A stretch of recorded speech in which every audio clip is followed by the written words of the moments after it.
If the logo that you're going to use as a bumper is dark, you want to set the background to that same color so we don't have white on the top and the bottom in the video.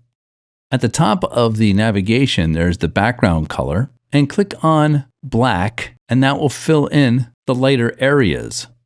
Now, one thing that happened when I did that is watch the word monster when I go from the white background to the dark background. It's a PNG, and the letters here are see-through.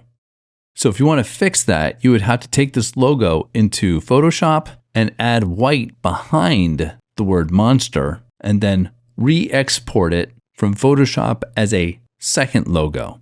This is how you do that. In Photoshop, let's look at the logo. If we zoom in, you'll see like a half tone inside of the letters. That means it's see-through.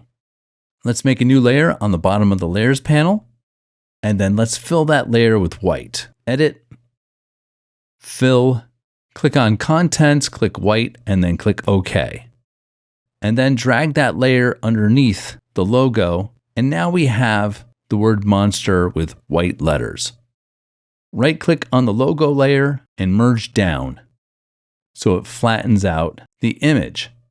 Let's re-export this out as a PNG, File, Export, Quick Export as PNG.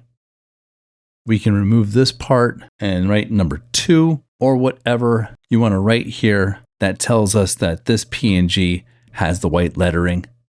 And then save this inside the folder that you're creating your bumper in. Click Save.